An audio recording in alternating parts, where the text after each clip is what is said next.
You are powerful creators, and you've come forth to create. You came forth for the joy of creating, not to fix a world that is broken. It isn't. Not to get things done that need to be done. Does the world really need another painting, for heaven's sakes? Does the world really need another song? Does the world really need another book or another teacher? The world doesn't need any of that. It happens because you want to have the experience of that.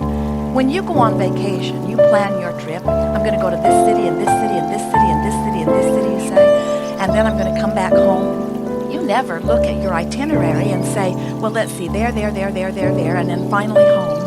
Oh, final destination is home, and I'm already home. Why go?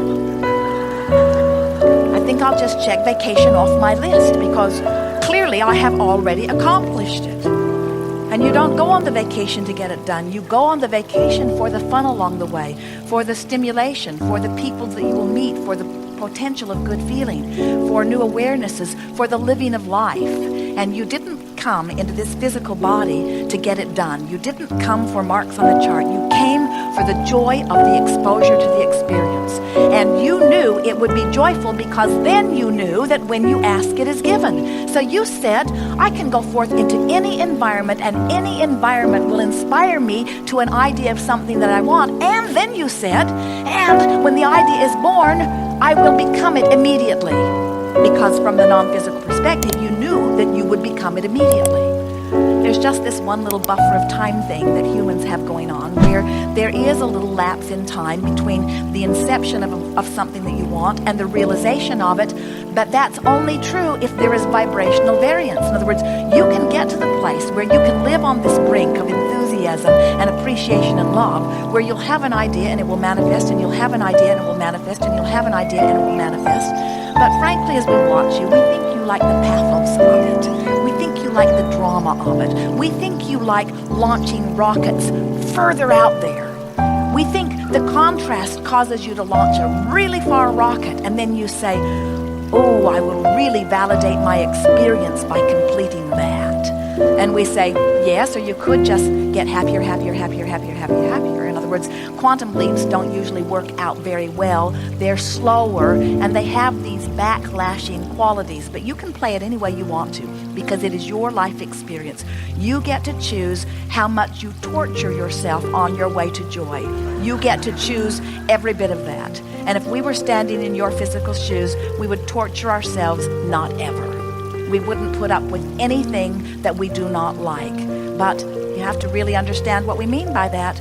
We're not saying that the world should stand on its head to please you in ways so that everything that you see will make you feel fine. Because the world was not born to serve you.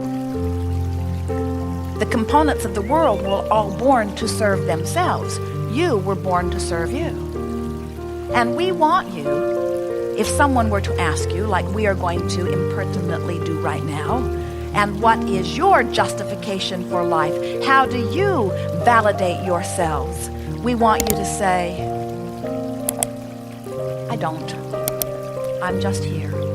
I don't need any validation other than my existence because I am the center of the universe.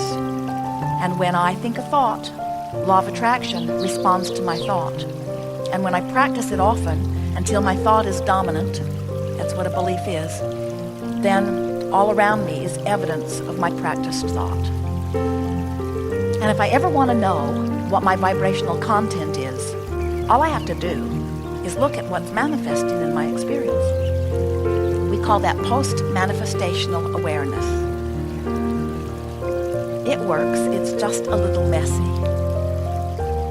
Or you could say, in every moment, I have visceral, emotional, gut awareness of my vibrational relationship, not between somebody else's idea of who I should be and who I am, but the carefully honed, chosen, and created path that I set into motion even before my birth, that I have tended to and added to incrementally every moment since I got here.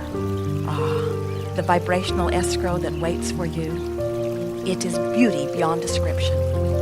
There is a fortune amassed for you, mastery of so many satisfying subjects, and physical well-being, the likes of which most have not yet remembered, waiting for you.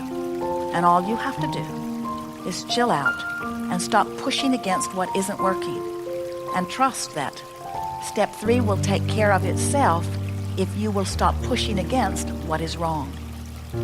Sometimes we see you setting goals, expressing affirmations, knowing what you don't want, so trying to talk about what you do want. And we want to say to you, you're working too hard at that, because life is causing you to ask. No, even more, life has caused you to become. Your fortune is there for you. The body you want is there for you. The lover you want is there for you. The life you want is there for you. And you know how you find it? You follow your bliss.